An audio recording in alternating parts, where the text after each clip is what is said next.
irrelevant issues being brought about by irrelevant people. Morara, agent of destruction. Okay, I won't say, I don't know how to speak it, but to be honest, me, I want to say one thing. Whatever we are asking from the government, you should be the first one to show it as a person. Give us that. You can't say you can't be accountable. You don't want to be held accountable. You don't want this. We are going this way. You are going that way. No. And the good thing is that, to me, I know we are leaderless. And being leaderless had its own privileges, advantages. So me, sina mingi ya kusema. Umoja ni nguvu, utengano ni udhaifu. Tupatane Uhurupark. We reclaim this land, all of us, because soon, hata sisi tutauzwa. If things go the way they are going, tutauzwa. Sahi watu turn attention to mtu ameumia, amefanya nini kwa raha zake. Sisi hatukumwambia aende huko. We said tunataka si wote tupatane Uhurupark. Anyway, pole kwa kuumia, lakini we need a listening ear. As a leader, unafaa ukuwe una listen to watu. Don't make decisions just because you think you are final. Like me, I won't hesitate to say that if he goes on that way, yeye na Ruto hawana tofauti. People advising their advisors, and it can't work out. Ruto ana advisors wake. Huyo pia ana advisors wake. Tunamwambia twende Uhurupark. Ataki. Anaenda kufagia. Why wouldn't you choose another day? Anyway, that's for another day. Kesho ni Mashujaa Day. Let's go honor our fallen heroes. Yeah. Learn to listen. Hiyo ndo kitu tu ninaweza sema. Kusikiza as a leader. Kusikiza, it's more better than hata kuongea. When you're giving things around and doing things on your own without giving and listening ear, you're just being a boss. And there is a big difference between a boss and a leader. To boss people around. And hatutakaliwa tulambe Ruto na tukuje kulamba mtu mwingine. We are tired. We are damn fucking tired. So, wewe ukisikia utaki nini ama nini, kanyaga kubwa, ondokea gari bana. Hii mwendo ni refu bana. Hii safari ni ndefu. Ukisikia imekuchosha, shuka, kanyaga kubwa. Usitulete kutupeleka hivi kulienda kukawa she. Let me tell you this, I'm not against us doing civic education. But trust me, we are going to do it, tuifanye. And the same people, Kenyans forget so easily. Same people, watakuwa wa kwanza kuvote Ruto. You saw what happened after Ndwale kila mtu alikuwa Ndwale this, Ndwale that, Ndwale. But ile siku alirudishwa CS, ati sijui Simba. Like seriously? These people can only understand one language, yeah, streets. Civic education, we fanya civic education kivyako, but make sure tumeenda streets. Hiyo ndo language hii gava inaelewa. Mind you, wameshachukulia constitution kama kitabu ya kupepetea moto ama kupepetea njeve mtu akihisi joto. Hakuna mtu anai-respect. Sisi ndo tumebaki hapa tufanye civic education, sijui tusimame. And let me tell you one thing. We say we are draining the swamp, but trust me, we can't make it without akina Ukio Mtata. Let's not fool ourselves. Kwa nini? We need these people. They know how to play this chess. They have been in this chess many years. The other day, Morara was told we invite them, and he said what? He doesn't want any advice for political whatever because he knows about Kenyan politics and blah, blah, blah. Yeye na Ruto hawana tofauti, and I'm not afraid to say that. Listen, Ruto hawezi sikiza watu. Mbona hata wewe, si hata angejidanganya kidogo atusikize. Anyway, we are not here to talk about him. But to be honest, focus. Wewe ndo unajua kitu inakusukuma, wewe ndo unajua masaibu inakusukuma, Watu wanakufa hospitali, fees, my education ndo hiyo hatuwezi soma, sijui ketrako ndo hiyo hatuwezi lipa token, saa hii ni shida stima, airport inaenda, mara bla bla bla, mara this, mara that, kila kona. Na tumefocus tu na Gachagua this, Gachagua that. Gachagua ameshagwa nini? Bana alikuwa amenyamaza siku tulikuwa tunauliwa street. Mimi aende akose kuenda, it's none of my fucking business. Aende akose kuenda, hainihusu. Aje, mimi Ruto ni Mkale, ni Mnandi. Kwanza Mnandi kama mimi. Na sijaiona ameleta kiroma kwa tebo yetu. Hata tukilala njaa atambui. Can we stop for once this tribal bullshit? This that. Ati ingekuwa ni watu wa Waluya mungeona. No. Able to forget about it. To focus. Na acheni niwaambie kitu moja. One day mtanikumbuka. Do what is right. Do what you think is right for you. Fanya kitu yenye inakusukuma. We all need a better Kenya. Kila mtu anataka a better tomorrow. Trust me, tutakuja kujipata sisi ni wachinku weusi. If things go the way they are going. Can you imagine Kenyans, professionals, working, sustaining big companies in foreign countries? Why can't we sustain our country?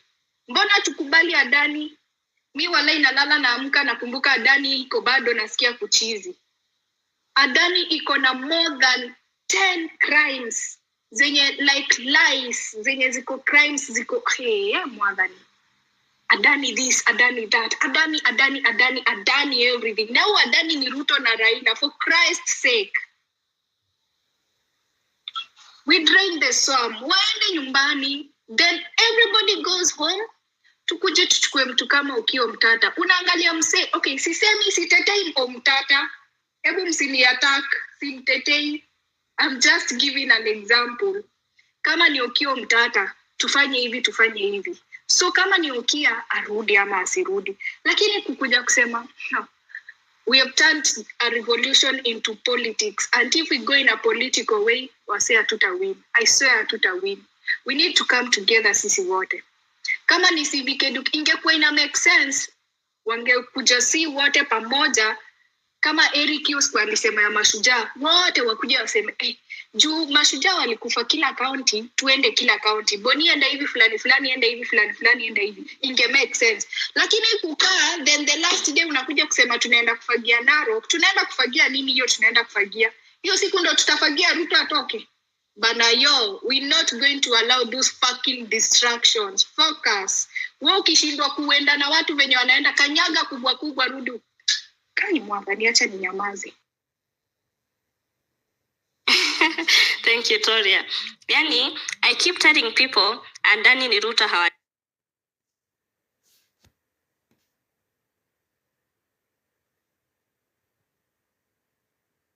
Adani yako ndani ya State House. Ebu just open your two eyes. Adani is in the State House. Venye Toria amesema, we are not giving a little F for anyone who is distracting us. Focus tomorrow on Mashujaa Day. Anyway, we have the real show. And then the mic is yours. Paul, co-host. What I want to remind everyone is dress code ya kesho, black, usisahau flag. Na pia appeal to our medics, please. If you can be available, because I know there will be a lot of people. Vile mulifanya wakati wa 25th, our medics, you are our heroes tomorrow, and please continue offering your services for the movement. We celebrate you, our medics. Mumesimama na movement na nyinyi.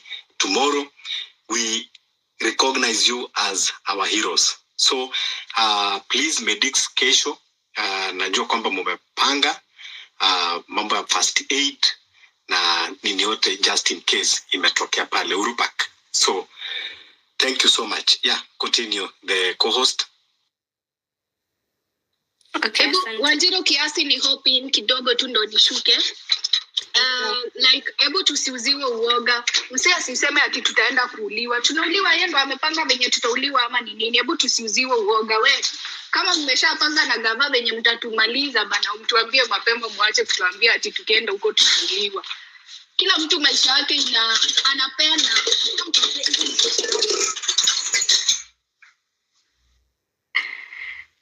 Wanapanga kutumaliza baba. Wanapanga kutumaliza. Anyway, the little Joe, karibu and tell us who is your hero tomorrow and keep it strictly 3 minutes ili tupatie kila mtu time ya kuongea. The little Joe. Thank you, Wanjiru. I greet you all who are in the space today. We are going through a very difficult time as Kenyans. It is actually, in fact, extreme sports to be a Kenyan right now because you never know what is coming your way. You wake up to every wrong information. But yes, we are Kenyans and Kenya is our business. Tomorrow is Mashujaa. Mashujaa is a day that we are supposed to celebrate heroes. Those who we feel have impacted us, or have impacted our lives, or encourage us, or motivate us, or I don't know. The people who we feel that through their actions, we were able to learn something. One of the things that we've done as a norm in our country is to celebrate Mashujaa and only recognize the people who fought for our independence. Not to water this down. The people who fought for our independence did such a great job. I think someone like Kimathi, by the time he was fighting for independence, he would be a Gen Z now because he was in his 20s. And he was actually killed in his early 30s. In his early 30s. So he would be just the same age as most of us. And that is such an encouragement to me personally. And I always draw a lot of lessons from Kimathi. But I can't relate to that because most of this happened when I was not yet even born. I can't relate to that. But let me tell you what I can relate to. I can relate to the struggles that we've gone through as a country, some of which I've participated. I can relate to some of the things that we've tried to champion as citizens. Actually, even better, responsible citizens. I can relate to that.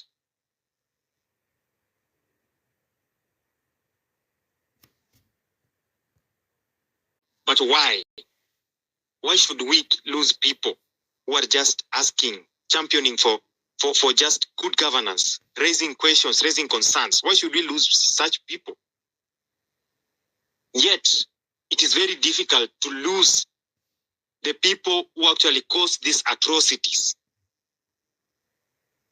It is very difficult to lose someone who orders for this kind of brutality on citizens. But the citizens themselves, it is very easy. And it is easy to announce that, today we had protests and 3 people died. Very easy to announce. But when one politician dies, the whole country is taken by surprise.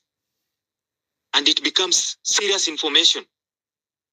And they are even talked about so many times. The media will start telling you their history, their family, their stories. But Rex died. Cullen died. Those we can relate to. People we were with in the streets. Those are our heroes. And we are not wrong to identify them as heroes because we identify with them. We were with them. And we recognize that they were fighting for what we are still fighting for up to now. It would be betrayal to stop fighting because of intimidations. If they wake up today and find that we have just reduced the pace by which we were championing for this, they would feel betrayed. They would really feel betrayed, and they would regret why they went to the street in the first place. They would blame us. How do we fix this? We cannot stop. Peter alluded to the Bangladesh revolution that actually was successful.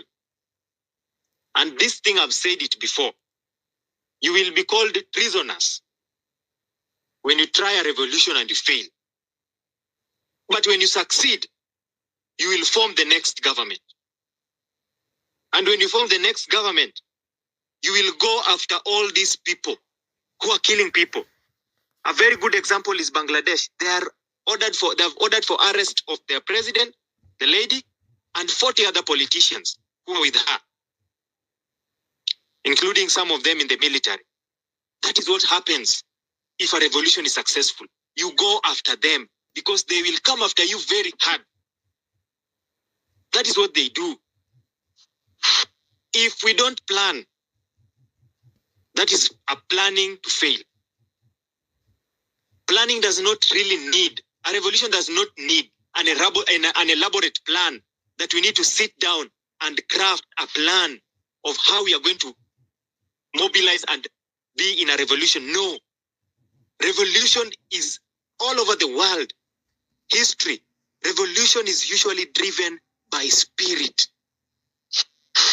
When Kimathi was being strangled, he said, "The blood, my blood, will water the spirit of independence." Therefore, the blood of our fallen soldiers will water the spirit of this revolution. We should not take that for granted. Those bloods that were shed, and not even only that, there are people who have been killed.